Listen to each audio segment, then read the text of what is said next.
दिल्ली विश्वविद्यालय में अब हिंदू स्टडीज़ सेंटर स्थापित होने जा रहे हैं, यहाँ पर खोलने जा रहे हैं। इस पर बातचीत करने के लिए हमारे साथ दिल्ली यूनिवर्सिटी साउथ कैंपस के जो डायरेक्टर हैं श्री प्रकाश जी, वो हमारे साथ हैं।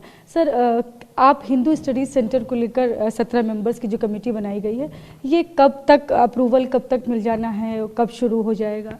देखिए, इसकी पहली मीटिंग हमने 20 तारीख को बुलाई है।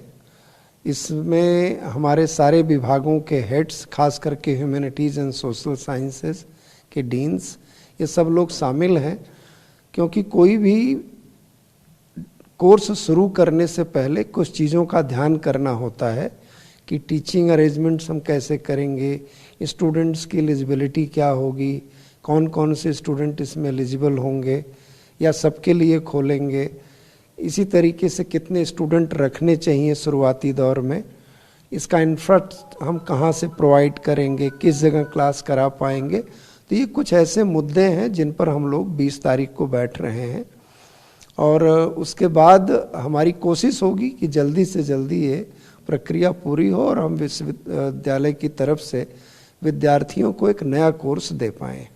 तो सर, ये एकेडमिक काउंसिल में जाना है या वहाँ से अप्रूवल हो चुका है? नहीं, अभी एकेडमिक काउंसिल में नोटिफिकेशन की रिपोर्टिंग होगी, क्योंकि अभी कोर्स बना नहीं है।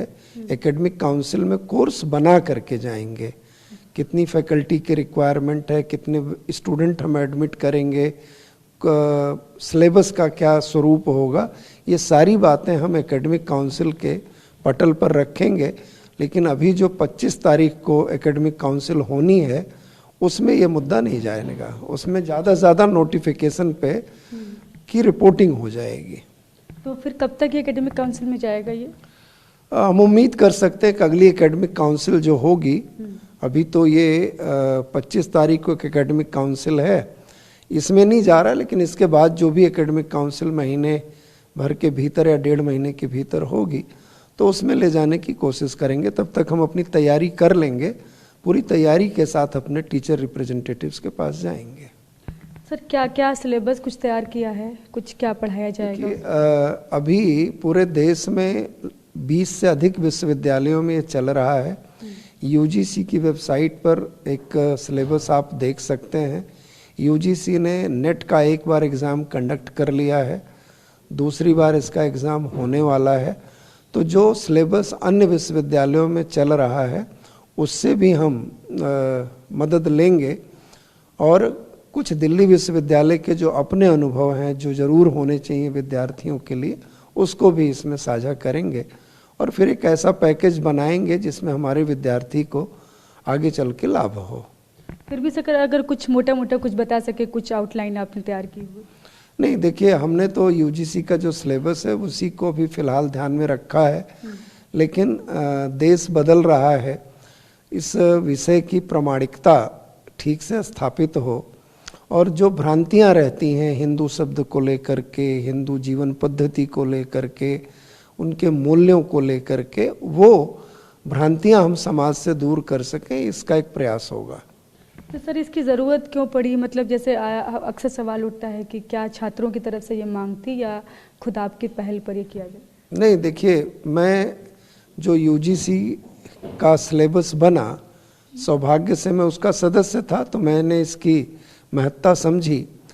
आज भारत दुनिया के हर कोने में पहुंच रहा है, उसकी साख बढ़ी है, उसकी जीवन पद्धति पर लोगों का भरोसा बढ़ा है। तो हमारे जीवन मूल्य सनातन हैं, उन सनातन मूल्यों को हमारा विद्यार्थी अच्छे से पढ़ करके पूरी दुनिया को पढ़ाए, तो मुझे लगता है इससे बेहतर कुछ नहीं हो सकता।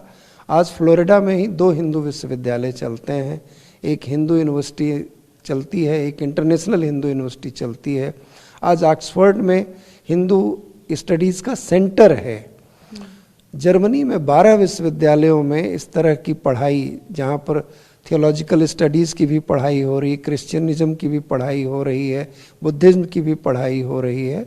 तो कंपैरेटिव रिलीजन के माध्यम से तमाम जगहों पर हिंदू स्टडीज़ को पढ़ाया जा रहा है, लेकिन वो पढ़ाने वाले लोग उतने प्रवीण लोग नहीं हैं, क्योंकि हमने कोई सिलेबस नहीं बनाया।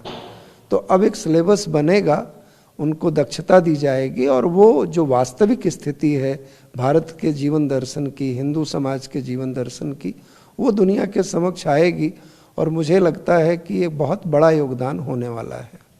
तो कहेंगे कि अगले शैक्षिक सत्र से शुरुआत हो सकती है इसकी? हम उम्मीद कर सकते हैं। मैं अभी बहुत स्पष्ट तौर से नहीं बता पाऊंगा, क्योंकि जब तक प्रक्रियाएं न पूरी हों तब तक कुछ भी कमिट कहना ठीक नहीं होता है। तो शुरुआत में कितनी सीट्स हो सकती हैं, कुछ आइडिया अगर आप लोगों ने? अभी कुछ कह नहीं सकते। एक बार, क्योंकि बीएचयू में ये कोर्स पिछले साल से चल रहा, सफलतापूर्वक चल रहा, उनके यहाँ सीटें कम थीं।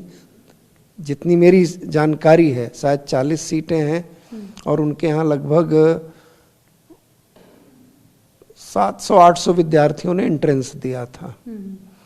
तो डेफिनेटली ये भी एंट्रेंस बेस्ड ही रहने वाला है, जैसे CUCT का होता है। तो कितने विद्यार्थी ऑप्ट करेंगे, तो सीटें जहाँ तक है उसकी सफलता पर निर्भर करेगा। हम सीटें कम भी रखें पहले साल में, अगर कोर्स पॉपुलर हुआ तो अगले सालों में सीटें बढ़ा भी सकते हैं। तो डिपेंड करेगा कितने बच्चे इसमें दिलचस्पी दिखाते हैं। तो अभी क्या कुछ टीचर्स की तरफ से किसी भी तरह की आपत्ति दर्ज कराई गई, कोई विरोध, या छात्रों की तरफ से कुछ कहा गया है? विश्वविद्यालयों में विमर्श होता है, विरोध की शक्ल ले लेता है, लेकिन विरोध नहीं होता है।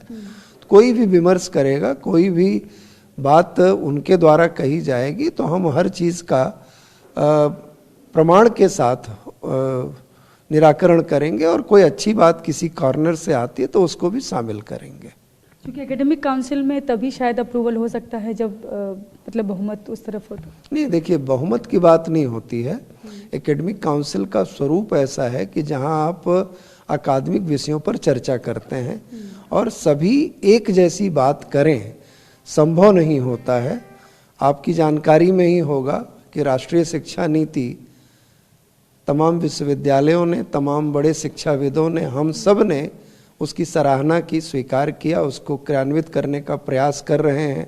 दिल्ली विश्वविद्यालय में जो एडमिशन भी हुए हैं राष्ट्रीय शिक्षा नीति को ध्यान में रख करके किए गए, लेकिन आज भी शिक्षकों का एक समूह, विद्यार्थियों का एक समूह उसकी आलोचना करता है। तो निंदक नियरे राखिए, उस वृत्ति को हम चाहते हैं, लेकिन किसी भी नीति का, किसी भी विचार का सिर्फ विरोध के लिए विरोध नहीं होना चाहिए। शुक्रिया सर। तो ये हैं दिल्ली यूनिवर्सिटी के साउथ कैंपस के डायरेक्टर हैं श्री प्रकाश सिंह जी। इन्होंने बताया कि पूरी उम्मीद है कि अगले शैक्षिक सत्र से ये हिंदू स्टडीज़ सेंटर खुल जाएगा और जिस तरह से छात्रों की दिलचस्पी होगी उसी तरह से सीट्स भी उसमें रखी जाएंगी। फिलहाल अभी इस वाले एकेडमिक काउंसिल में तो नहीं, लेकिन नेक्स्ट एकेडमिक काउंसिल में उसको रखा जाएगा और वहाँ से अप्रूवल की भी पूरी उम्मीद है। कैमरा पर्सन खुर्शीद के साथ मैं शालिनी वाजपेयी, TV9 भारत, दिल्ली।